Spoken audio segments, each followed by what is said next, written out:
Good evening, everyone. Today, I welcome you to the 2024 ASLA webinar series. Today, our topic is Decolonising Literacy Practices as a Model for Inclusive Literacy Teaching and Embedding Aboriginal Authored Resources into the Curriculum. Today, I'd like to welcome Deborah Brown, ASLA Director, to host tonight, and myself, Sonja Brownridge. We welcome you tonight from Kaurna country in South Australia. ASLA acknowledges and pays respects to past, present and emerging traditional custodians and elders of this nation. We also acknowledge the continuation of cultural, spiritual and educational practices of Aboriginal and Torres Strait Islander peoples. Our teaching standards for this evening are as follows. Standard 1.4 and Standard 2.4 are very important for our webinar this evening. And I'll hand over to Deborah. Well, PJ has been a teacher for 30 years at primary schools across country South Australia, Scotland and Adelaide. She's been a classroom teacher, literacy coordinator, teacher librarian and Aboriginal education teacher and consultant. She's interested in decolonising literacy practices as a model for inclusive literacy teaching. She has a collection of picture books in Aboriginal languages and is a supporter of the Indigenous Literacy Foundation.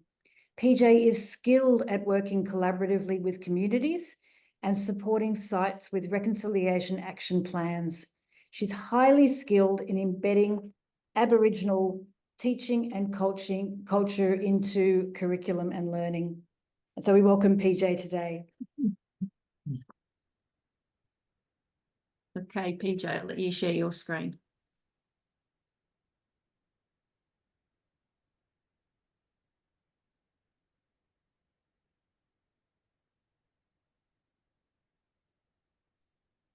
Yep. Right.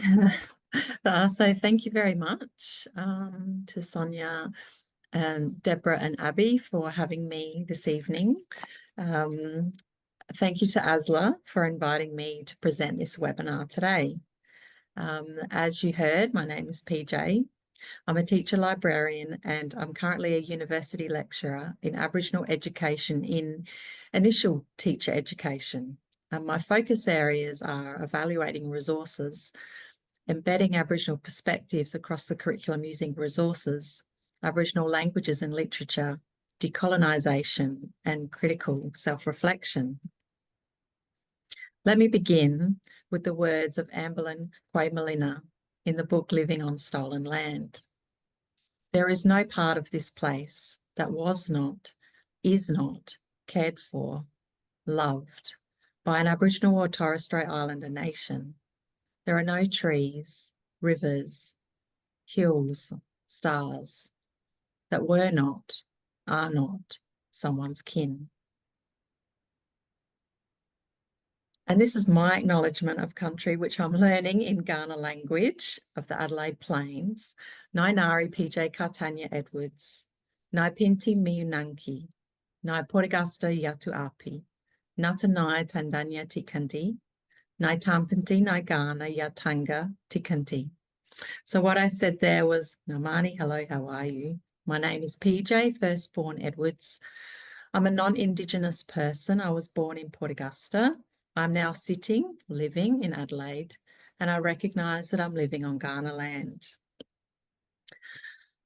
Alongside my acknowledgement is a book called My Country by artists Sally Morgan and Ezekiel Quaymalina. And I chose this book and found a quote by author Ezekiel, which says, "This book was inspired by my Nana and Gran, who passed on their love of country to me. And I identified with this, and the images in my acknowledgement down the bottom here are me at my Nana's house and the Flinders Ranges, which I can see from her house. And I have a great love of this country." Today, I'm going to take you on a walk through my bookshelf to explore the concept of critical self-reflection. And this is a picture of my bookshelf. And today I'm going to weave an understanding of cultural identity through storytelling with a critically self-reflective lens. Through these stories on my bookshelf, I will share my perspectives on critical self-reflection, and that's one component of critical librarianship. On my bookshelf, we're going to find literature by Aboriginal storytellers and consider Aboriginal worldviews, ways of thinking, living and being from a position of strength and self-determination. And my invitation to you is not just to look at the books. We need to reach out and take one off the shelf, open the book, settle into a quiet space, engage with the ideas within.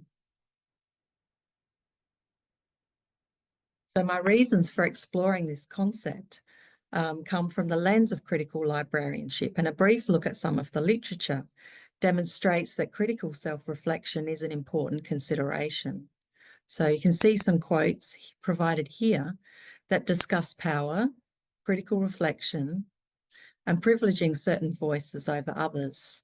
There's a call to active engagement, to make a choice to use our power and privilege for good. So there are three components of critical self-reflection, and I'm going to take you through these. The first way is to know my own cultural identity. The second way is knowing the social, cultural, and historical influences on how I see the world. And the third way is knowing the strength, resilience, and richness of Aboriginal and Torres Strait Islander cultural identity. And the method that I use is quite an interesting one, and you'll have to hang in there with me with this. It's a comparative photo voice study. So I've positioned myself as a participant, and I demonstrate critical self-reflection by choosing personal photographs significant to the theme. The photographs are interpreted through discussion, where they're juxtaposed with images from the picture books. I explain how the photos chosen, and they're often intuitively chosen, help me to critically reflect on my cultural identity and positioning. And if I locate myself in relationship to the picture book's narrative and theme, I can more deeply engage with questions about my own identity and exploring, while doing so, bias, privilege, and power. I believe that photo voice can be a safe and supportive search method to explore a pedagogy of discomfort. And I acknowledge that I'm a settler Australian, and my images are not presented to take away the power or voices of Aboriginal authors and illustrators. My images are presented to challenge me to see myself in relationship rather than separate, to build empathy and connection, to create a climate for listening and change. So I'm not going to talk a great deal about the books so as to preserve their integrity. And I encourage you to go and take them off your shelf and engage with them. I've included a brief note about each one, and most of these are from Magabala books, and the words are taken from the website. So combining storytelling pedagogy with photo voice is a largely intuitive process for me, and therefore some of what I say is personal. Here's the start of my bookshelf tour. This is the textbook that we use with initial teacher education. Chapter 3 of this book is all about critical self-reflection for all educators. So I really encourage this chapter to you all. It states a solution-focused approach is to start making changes in ways where the most influence can be exercised, namely starting with yourself. What does my bookshelf tell me about myself? Proud and Morgan write that an interesting insight from Aboriginal and Torres Strait Islander peoples is related to knowing my own cultural identity, who I am and where I'm from. So before attempting to understand the cultural identity of another person, it's essential to have a strong sense of myself. So when I tour my bookshelf, I ask the question, what is there? How does it reflect what I know about myself and my cultural identity? first stop on my bookshelf tour is Open Your Heart to Country by Jasmine Seymour. The book features English and Durung language, and it's about reconnecting to country from a First Nations perspective. It tells the story of returning home and being immersed in the language of country. The critical reflection about cultural identity starts here. It's about the importance of a place for everyone. A place is more than a dot on the map. A place can be significant because of a sense of belonging and connection. So here we go. I chose an image from the book, and then I intuitively chose an image reflecting my cultural identity, and they are juxtaposed here. Jasmine Seymour's page says, "Open your heart to country. Let place soothe your lonely feet." There is a family sitting under a tree on country, reconnecting to their space. Another page in the story reads, "Long ago stories will cover you. Listen, love, learn." In looking into my cultural identity as a settler Australian, I located this middle image of a homestead that my pastoralist settler family was given by the government on Adnyamathanha land. And in carefully noticing the juxtaposition of the two images, there are a few things that I noticed. Firstly, in studying the history of this place, the stories of Aboriginal people have been noticeably absent, as if their 65,000 years of connection and history to this place has been erased. And this had a big impact on me.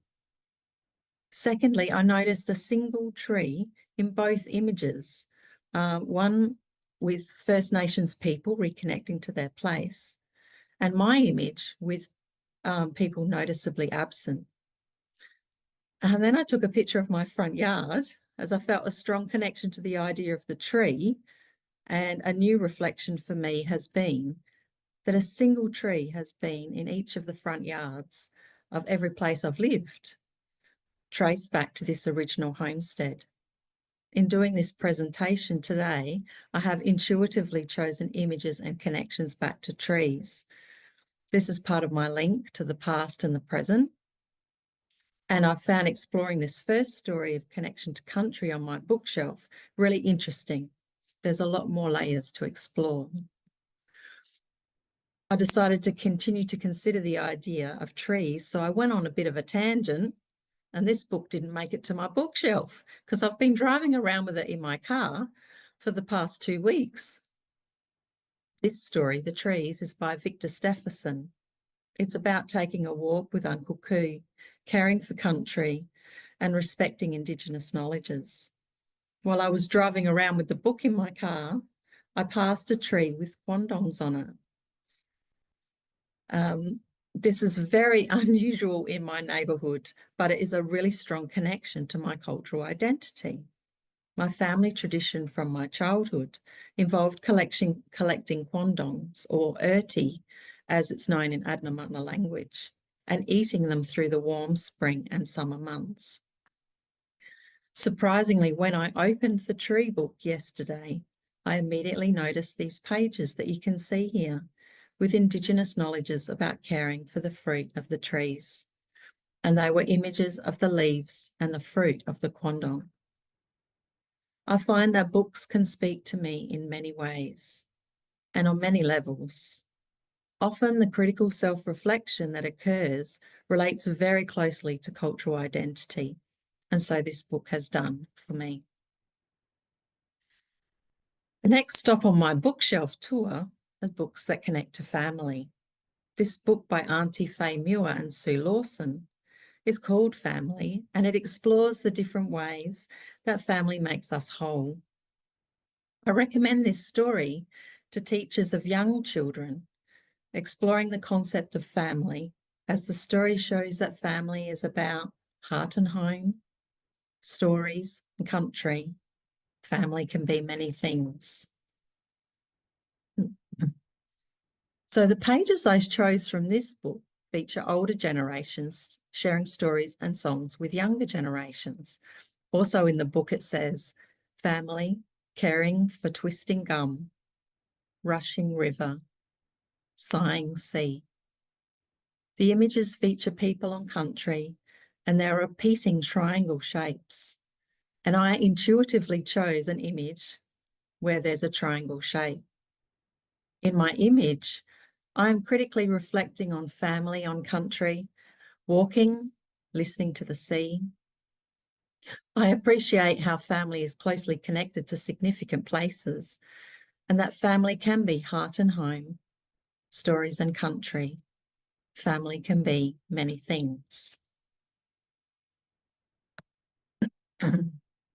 I continue my bookshelf tour with books with connection to people in this beautiful new book by Cheryl Levy, which speaks to the essence of loss, colonisation, connection and resilience. We can connect to people through love, language and culture. And loss is also a feature of cultural identity. This book references stolen generations, mothers and their children being separated by government forces. It explores this concept through a gentle relationship between a joey and its mother. The cover and the image chosen from the book show that connection between mum and baby. Mother is everywhere. She's the cloud and the sky. The joey follows her everywhere. They do everything together. Even when she's a little way away, the joey knows she's there. And when she's far away, there is always mother. I critically reflect on this as I too am a mother. The image I chose was of a baby joey that was rescued when the car travelling through the bush hit its mum and unfortunately passed away. The joey was with me for 2 days at school while an Aboriginal colleague was running workshops with me, and the joey needed to be kept close. I love this image of me with the joey, as there was pain and loss, but also connection and hope. As a settler mother, I'm aware of my privilege of not being fearful of my children being taken away. I honour the stories of Aboriginal women and the pain and trauma of stolen children. These stories need to be part of truth-telling in Australia. The next stop on my bookshelf tour is books connected to language, and more specifically to names as part of our cultural identity. My name is linked to my personal story and history and is connected to my identity. My name is linked to place and to the people who have come before me. Artist Vincent Namatjira tells the story of his great-grandfather, Albert Namatjira, one of Australia's most iconic artists. I really enjoy Vincent Namatjira's work. He creates a lot of social commentary on whose story is being told and whose story is missing. It's really clever art. It's lots of fun, and it's worth exploring as a part of critical self-reflection on your cultural identity. This picture book tells Vincent's great-grandfather's story, and he builds a picture of the times and conditions in which his great-grandfather Albert lived, his triumphs and tragedy against a backdrop of social change and historical injustice. In exploring my own cultural identity, I went on a search for my own great-grandfather, and I ended up finding this image published in a book that's in one library in South Australia about the pastoralist experience on Adnyamathanha country. I've juxtaposed this photo I took from a page of the book next to the images of Vincent's book. My great-grandfather went to World War I, and he was gifted Adnyamathanha land from the government. The intention was farming's good therapy for returning soldiers, but it was quickly noted it was not good sheep country.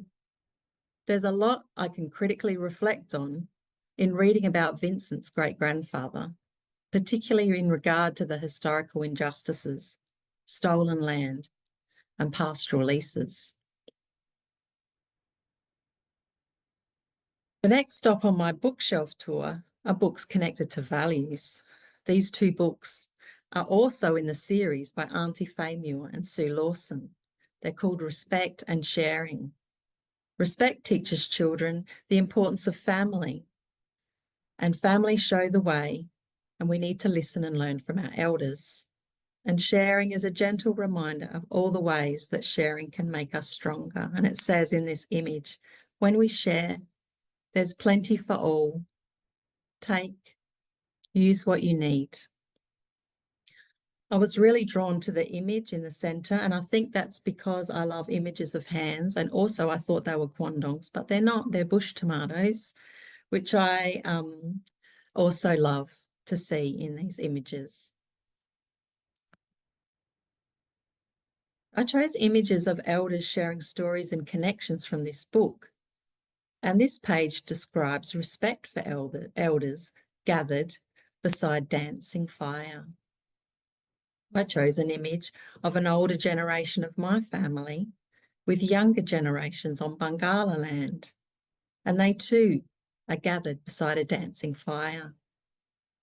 Cultural traditions can include the sharing of stories on country, and I feel a really strong connection to the values that are a part of this shared storying by the fire on country. The concept of understanding cultural identity is really essential before I then try to understand the identity of another person. So the next step after identifying who I am is to see myself in relationship to others. It's by deep listening to the story of other people that I can more deeply reflect on what I know and understand and see where my gaps are. I can reflect on my positioning, place, and privilege, and my responsibility through deep listening and critical reflection. So I need to think about myself in relationship to others, which creates an important space for inclusion, respect, empathy, and compassion, respectful relationships, and culturally responsive teaching. And the theory of being in relationship is from Dr. Susan Dion's work, The Perfect Stranger.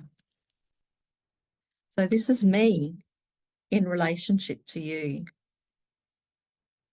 The affirmation in this board book is, this is me, I was born to be everything I can be. As a settler child pictured on the left, my image helps me to critically reflect on the idea that it was never questioned that I could be anything. There was no deficit views of me based on my cultural identity. There was no racism towards me. I look at the beautiful smile of the girl from the story, and her affirmation needs to be as true for her as it is for me. This challenges me to see all Aboriginal children as sovereign, as part of 65,000 years of thriving people, and to always see strengths of children who are born to be everything they want to be. I see myself in relationship with this image of the child.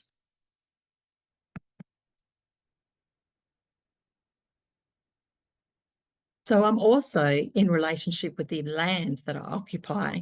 This simple board book for babies, In the City I See, by Tura J. Morty, brings the city to life from the lens of how Indigenous culture is reflected in cities. I identified with this story because I've started to take pictures to decolonise my neighbourhood. I'm noticing the Aboriginal stories that are here. And so the book reads, in the city I see big signs. What signs do you see? In the city I see tall buildings. What do you see on the tall buildings? It's in noticing the details that you can really see. What is here? Looking beyond the colonial lens to really see what else is here. In my neighbourhood, I have been recording what there is to see. And I have some beautiful photos of signs, creations like this mosaic Aboriginal flag that I found near my son's soccer pitch. Critical self-reflection is looking past the obvious, or what you might feel programmed to see, and this helps your lens to become wider.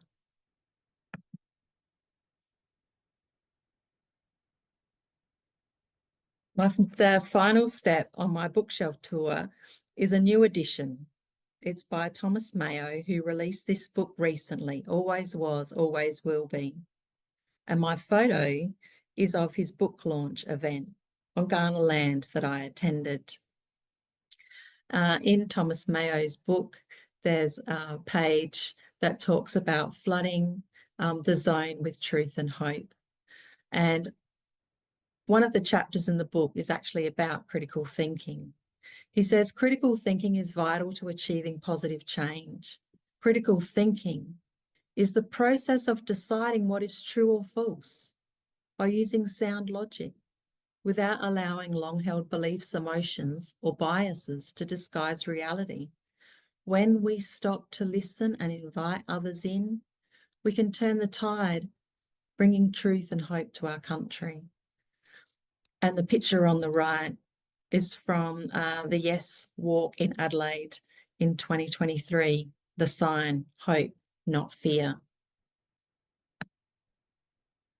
So my bookshelf has other books that reflect many Aboriginal stories that I am in relationship with. These are stories of strength and truth, resilience, protest, purpose, self-determination and agency.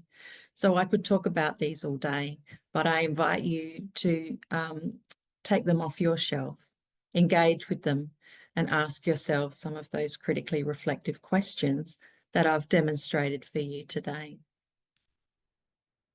So this takes us to the ASLA Guide, which you may well be familiar with.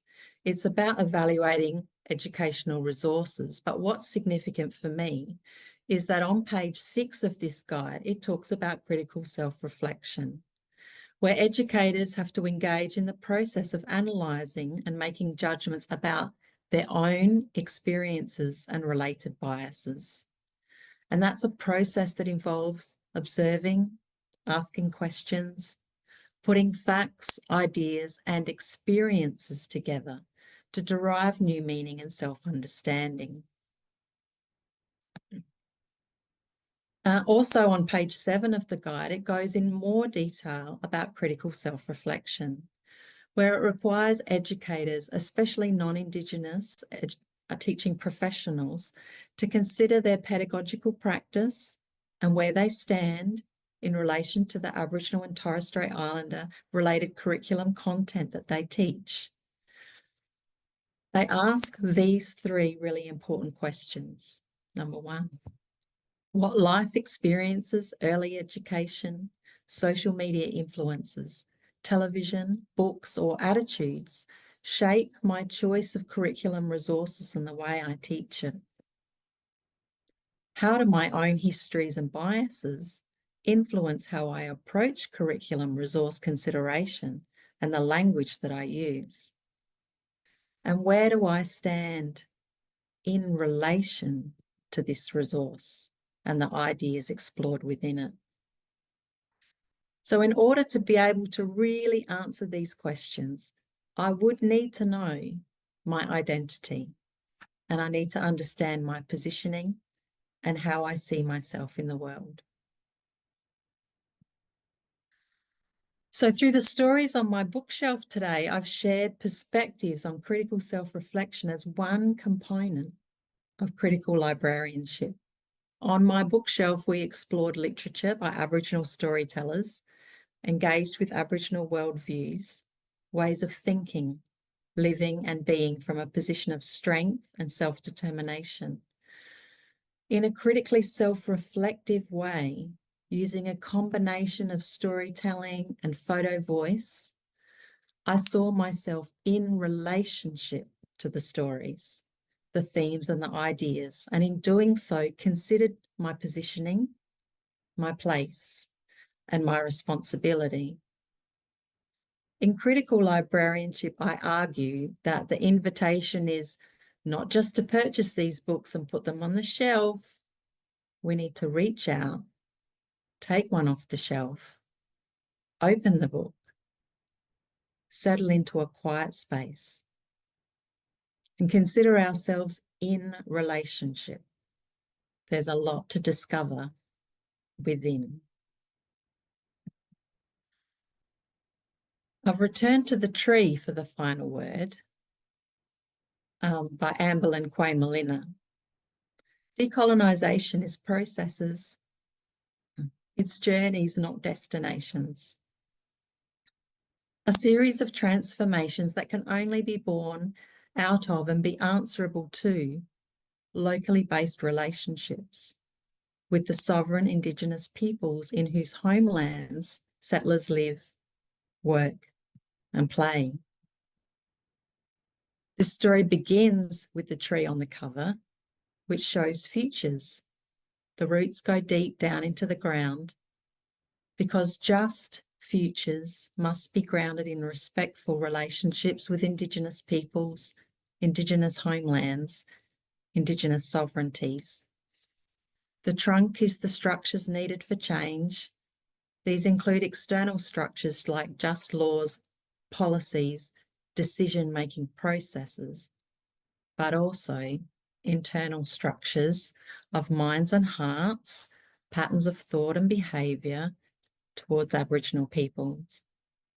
The leaves and the flowers are all the ideas, growth, possibilities that will come out of respectful relationships and respectful structures which will endure for as long as the tree endures, as long as it is cared for. And thank you very much for listening to my presentation today. Thank you, PJ. Can I just say, from my point of view as a school librarian, that I think through this journey through your bookshelves, juxtaposed with those the very personal choices of your photos, I really like that you highlight the common experience of Indigenous and non-Indigenous people about family and place and language and values and relationships. But I think, for me, more importantly, you've really challenged us to look through a critical lens that we can apply to the curation of our own library collections. And so you posed that question, asking ourselves, what do my shelves say about me? And I think, well, what do my school library bookshelves say about my values and about my school's values? And I think that, do my shelves honour the stories and the culture of the people whose unceded land we live and learn on? I think that critical pedagogy is such a powerful tool of self-reflection. So thank you so much.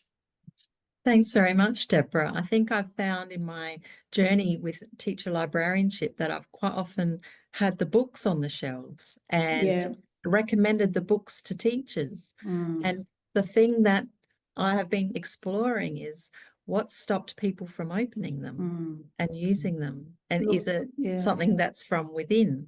So if we explore that relationship that we have with the story and see ourselves as part of that journey, maybe we'll move beyond the discomfort and into a space where we can share that story confidently, which will benefit all of us. Yeah, I think that's so true. We buy the book, we think we've done the right thing, and then maybe we think that's the end point, and really clearly it's just the beginning point, or it has to be the beginning point. I agree.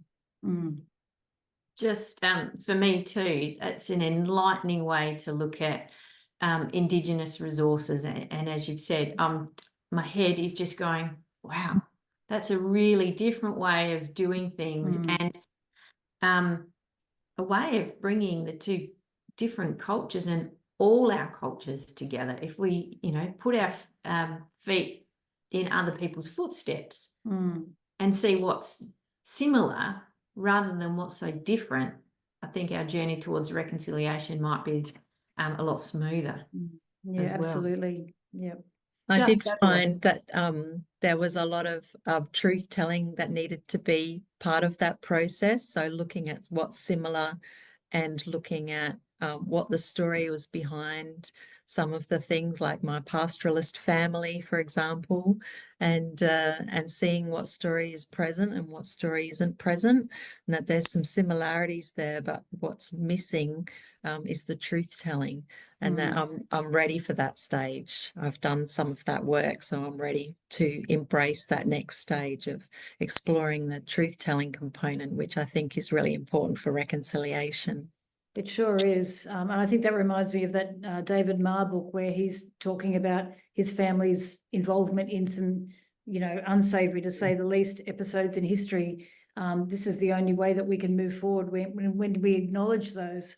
And like have a Truth and Reconciliation Commission kind of thing. Agree. Yeah, thank you so much. That's awesome. PJ, I'm just going to take the share screen back again now, and finish us off. Hopefully I'll get this right. Look, So- I wrote all these, I wrote a whole page of notes here, and so it was fantastic. That was awesome. I've got pages of notes as well. So thank you for sharing that with us, PJ. I think we've all learnt a lot.